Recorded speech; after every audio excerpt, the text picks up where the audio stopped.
जी, अस्सलाम वालेकुम वरहमतुल्लाहि वबरकातुहू। नाज़रीन, नुमान अहमद उस्मानी आपकी खिदमत में हाज़िर है। आपसे, आप सब लोगों से जो भी मेरी बात सुन सकें, मेरी आवाज़ सुन सकें, मुझे देख सकें, उनसे गुज़ारिश करनी थी, एक तरफ तवज्जो दिलानी थी। इस टाइम रमज़ान शरीफ का महीना है, रमज़ान मुबारक का, और अल्हम्दुलिल्लाह 10 रोज़े मुकम्मल हो चुके हैं, पहला इशरा मुकम्मल हो चुका है।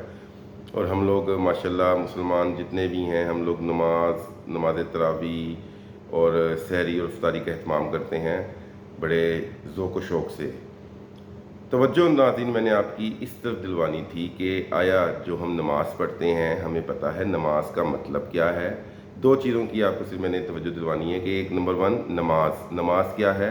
नमाज का मतलब है कि अल्लाह ताला से बात करना, अल्लाह ताला से गुफ्तगू करना, अल्लाह ताला से कलाम करना, जो कि अल्लाह ताला ने ही हम पे फ़र्ज़ किया है दिन में 5 टाइम। सेकेंडली मैंने एक और आपकी तवज्जो दिलवानी थी कि कुरान पाक है अल्लाह ताला की हुई बात। अल्लाह ताला ने हम सब से कलाम किया है, बात की है। तो नाज़रीन, मैं तकरीबन 38 ईयर्स तक मैंने नमाज़ें पढ़ता था, लेकिन मुझे नहीं पता था कि नमाज में मैं पढ़ता क्या हूँ, क्योंकि मुझे नमाज का तर्जुमा नहीं आता था, मतलब नहीं पता था कि नमाज क्या है। मैंने सीखी नहीं थी, अरबी में सीखी भी थी, अरबी में अभी भी आती है, लेकिन आज से 2-3 साल पहले तक, मतलब कि 38-39 ईयर्स तक मुझे नहीं पता था कि मैं कुरान में अल्लाह ताला नमाज में अल्लाह ताला से क्या गुफ्तगू करूँ, क्या बात कर रहा हूँ। हुआ इस तरह के एक दिन मुझे किसी ने पूछा, क्योंकि मैं काम करता हूँ मेडिकल फील्ड से, आपने मेरे ये हुलिया देख लिया होगा, मेडिकल फील्ड से ताल्लुक़ है। तो इस फील्ड में हर मज़हब के लोग होते हैं, क्रिश्चियंस भी होते हैं, मुस्लिम भी होते हैं, हिंदू मज़हब के भी होते हैं, काम करते हैं। तो मुझे एक गैर मुस्लिम इंसान शख्स ने, मैं उसका बड़ा एहसानमंद हूँ, उसने मुझसे पूछा कि भाई आप ये नमाज़ पढ़ के आए हैं, आपने नमाज में क्या पढ़ा? मैंने कहा भाई नमाज में नमाज़ पढ़ी। उसने कहा क्या मतलब? मैंने कहा जी नमाज में अल्लाह ताला की हम तारीफ़ करते हैं, उससे रहमतें मांगते हैं, उससे उसका फ़ज़ल मांगते हैं, उससे कहते हैं कि हमें बख्श दीजिए। वो उसने मेरी बात पूरी सुन के उसने कहा लेकिन आप पढ़ते क्या हैं आप? मैंने कहा जी अल्हम्दुलिल्लाहि रब्बिल आलमीन अर्रहमानिर रहीम मालिकी यौमिद्दीन इय्याका नअबुदु व इय्याका नस्तईन इहदिनस सिरातल मुस्तकीम सिरातल लज़ीना अनअमता अलैहिम गैरिल मग़दूबी अलैहिम वलद्दाल्लीन आमीन। कहते हैं इसका तर्जुमा बताएं। जनाब मुझे उस वक्त तर्जुमा नहीं पता था, वाकई नहीं पता था, इस बिल्कुल मुझे नहीं पता था कि इसका वर्ड टू वर्ड तर्जुमा क्या है। अच्छा, मैं उसकी ये बात सुन के ना सकते में आ गया, कुछ देर के लिए सोच में पड़ गया कि यार ये इसने क्या बात कर दी। और मैंने इस पर गौर किया तो वाकई मुझे नहीं आती थी नमाज, जो कि मैं बचपन से पढ़ता रहा हूँ, जो कि बचपन से मुझे पढ़ाई गई है, बचपन से मुझे पढ़ाते रहे हैं। मुझे नहीं पता चला कि मैंने क्या पढ़ा आज तक, मतलब कि उस वक्त तक जब तक मुझे नमाज नहीं आती थी। मैंने उसकी बात पे गौर किया तो मुझे बड़ी शर्मिंदगी हुई। शर्मिंदगी छोटा लफ्ज़ है, मुझे ऐसा लगा जैसे मुझे किसी ने मेरी गर्दन उतार दी हो। उस दिन के बाद से नाज़रीन मैंने, ये यूट्यूब सोशल मीडिया का दौर है, इसी से मैंने इस्तिफ़ादा हासिल किया। इसमें से मैंने नमाज बिमा तर्जुमा निकाला, उसको उसका स्क्रीनशॉट लिया, स्क्रीनशॉट लेके और मैंने फिर उसको याद करना शुरू किया। अब मज़ेदारी वाली बात यह है कि मुश्किल चीज़ तो हमें याद है अरबी, आसान चीज़ है उसका तर्जुमा, उस पर हमारी कभी तवज्जो ही नहीं की। तो मैंने तर्जुमा याद करना शुरू किया, तो मुझे बड़ी जल्दी 1-2-3 दिन में उसका सारा तर्जुमा मुझे आ गया और मुझे पता चल गया कि मैं अल्लाह से क्या बात करूँ नमाज में, जो कि मुझे 38 साल तक नहीं पता था कि मैं अल्लाह से क्या बात करता हूँ नमाज में। तो मैं उस जो गैर मुस्लिम मेरे कुलीग थे, उनका मैं बड़ा एहसानमंद हूँ आज तक, और रहूँगा कि उन्होंने मेरी तवज्जो इस तरफ दिलवाई। उसके बाद फिर नाज़रीन मैंने कुरान पाक को पकड़ा। कुरान पाक को जब देखा तो मैंने अपने इर्द गिर्द भी गौर किया, अपने घरों में गौर किया, अपने माशरे में गौर किया कि हम इसको सिर्फ अरबी में पढ़ते हैं, इसको सवाब की नीयत से पढ़ते हैं। कभी मेरे दिमाग में ये बात आई ही नहीं, कभी मैंने सोचा ही नहीं कि यार ये कुरान पाक का मकसद क्या है।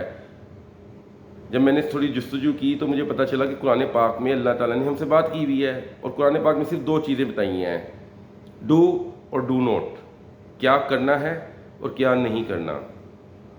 नाज़रीन जब से मैंने कुरान पाक पढ़ना शुरू किया, सुनना शुरू किया यूट्यूब पे, इसी मोबाइल पे, नाज़रीन मेरी ज़िंदगी आसान होती चली गई। मुझे जो कंसेप्ट्स मेरे बड़े पक्के थे कि जी हम मुस्लिम हैं और मुसलमान को हलाल काम करने चाहिए और गलत कामों से बचना चाहिए, लेकिन तर्जमे से नहीं सुना हुआ था, ख़ुद से नहीं पढ़ा हुआ था, अपने मौलवी हज़रात से, अपने कारी हज़रात से, अपने मौलाना हज़रात से मैंने ये चीज़ें सुनी हुई थी। تو جناب علی، جب میں نے قرآن پاک ترجمے سے سننا شروع کیا تو آہستہ آہستہ میں نے دیکھا کہ میری زندگی میں ایسی خوبصورت چینجنگز آ گئیں. مجھے اللہ کے وہ احکام جو کہ میں نے میرے پس پشت ڈال دیے تھے وہ میرے سامنے ابھر کے سامنے آ گئے. اور میں نے غور کیا کہ تقریباً 90% چیزوں پہ تو میں عمل کرتا ہوں، لیکن کبھی یہ سوچ کے عمل نہیں کیا تھا کہ یہ قرآن میں اللہ تعالیٰ نے فرمایا، اللہ تعالیٰ کا حکم ہے کہ اس طرح کرو اور اس طرح نہیں کرو. پتہ ہم سب کو ہے کیونکہ ہم مسلمان ہیں. تو جب سے میں نے قرآن پاک پڑھنا شروع کیا تھوڑا تھوڑا کر کے، تو مجھے آہستہ آہستہ وہ راز کھلتے گئے، وہ چیزیں کھلتی گئیں. وہ جو اللہ تعالیٰ نے دنیا میں زندگی گزارنے کا ایک ہمیں پورا اسکیجول دیا ہے کہ زندگی کیسے گزارنی ہے، وہ مجھے آہستہ آہستہ آہستہ آہستہ جو میں پڑھتا گیا پہلے پارے سے لے کے اور 30ویں پارے تک جو میں آگے بڑھتا گیا، میرے سارے کنسیپٹ کلیئر ہوتے گئے. اور الحمدللہ اب جب میں نماز پڑھتا ہوں تو مجھے پتہ ہوتا ہے کہ میں اللہ سے بات کر رہا ہوں، کیونکہ نماز اللہ کے لیے، نماز ہے اللہ سے بات کرنی. اور میں جو بات کر رہا ہوتا ہوں وہ بھی مجھے پتہ چل گیا ہے، چونکہ میں نے یاد کر لیا، تو میری زندگی بڑی آسان ہوگی. مجھے نماز میں بڑا جس کو کہتے ہیں نا لطف مزہ آنے لگ گیا، اور نماز کو میں سمجھ کے پڑھنے لگ گیا. اور جب سے میں نے یہ کام عمل شروع کیا ہے میری زندگی بڑی آسان ہو گئی ہے. آپ سب سے میری یہ گزارش ہے کہ خدا را اس قرآن کو، اس نماز کو اتنا ہلکا نہ لیجیے. یہ اللہ تعالیٰ نے ہم سے بات کی ہوئی ہے.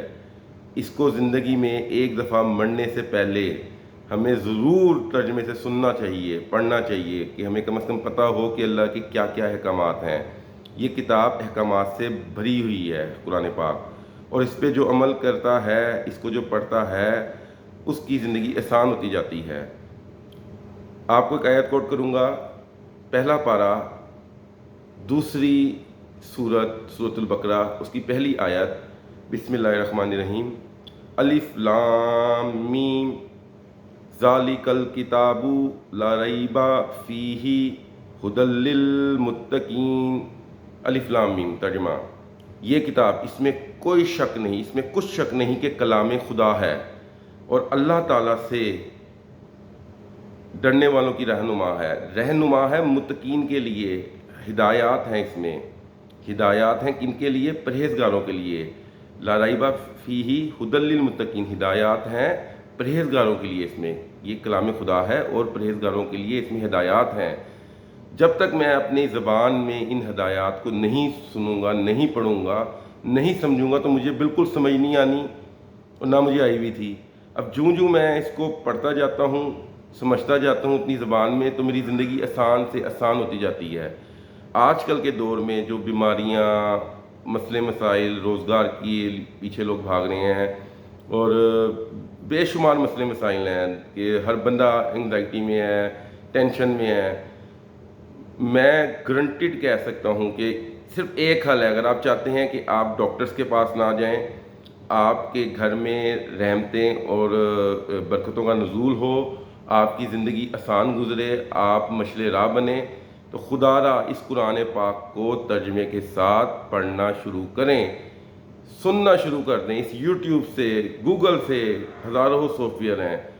تو آپ سب سے صرف ایک ہی گزارش ہے کہ میری اتنا گمراہی میں نہ آ رہی ہے. مجھے 39 ایئرز میں اللہ تعالیٰ نے ایک راستہ دکھا دیا، بتا دیا. تو خدا را آپ جس ایج کے بھی ہے، آپ کی جو بھی ایج ہے، آپ جو بھی دیکھ رہے ہیں، آپ چھوٹی عمر کی ہیں، بڑی عمر کی ہیں، بزرگ ہیں، ایک دفعہ اس قرآن پاک کو 2 منٹ، 4 منٹ، 5 منٹ سننا شروع کر دیں. اس قرآن پاک کو 2 منٹ، 3 منٹ روزانہ کی بنیاد پہ ترجمے کے ساتھ سنیں، پڑھیں. آپ کی زندگی آسان ہو جائے گی. اور آپ جب نماز پڑھیں گے، نماز کا ترجمہ سیکھ کے، تو میرا کہنا ہے، میرا ماننا ہے کہ آپ کی نماز آپ نے کبھی ایسے پڑھی ہی نہیں ہوگی جب آپ کو ترجمے کے ساتھ پڑھیں گے، کیونکہ آپ کو پتہ ہوگا کہ آپ اللہ سے کیا گفتگو کر رہے ہیں، کیا بات کر رہے ہیں. یہ اللہ کی کتاب ہے. ہم نے شیکسپیئر کو پڑھ لیا، ہم نے نیوٹن کو پڑھ لیا، ہم نے علامہ اقبال کو پڑھ لیا، ہم نے دنیا جہان کے استادوں کو، دنیا جہان کے ٹیچرز کو، دنیا جہان کے اسکالرز کو پڑھ لیا، سن لیا. نہیں سنا تو صرف قرآن پاک کو نہیں سنا، نہیں پڑھا تو صرف قرآن پاک کو نہیں پڑھا، عربی کے علاوہ. کیونکہ میری زبان اردو ہے، مجھے جب تک اردو میں نہیں میں ٹرانسلیٹ کروں گا، مجھے سمجھ نہیں آنی، عربی تو مجھے آتی نہیں.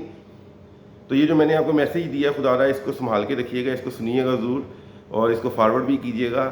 اور آپ دیکھیں گے جب آپ اس پہ عمل پیرا شروع کریں گے تو آپ کی زندگی کتنی آسان ہو جائے گی. اللہ تعالیٰ ہمیں صحت تندرستی اور ایمان کی دولت عطا فرمائے, اور ہمارے والدین کو, ہمارے بہن بھائیوں کو, ہمارے معاشرے والوں کو اس قرآن کو ترجمے کے ساتھ پڑھنے کی اور اس پہ عمل پیرا کرنے کی توفیق عطا فرمائے. السلام علیکم ورحمۃ اللہ وبرکاتہ.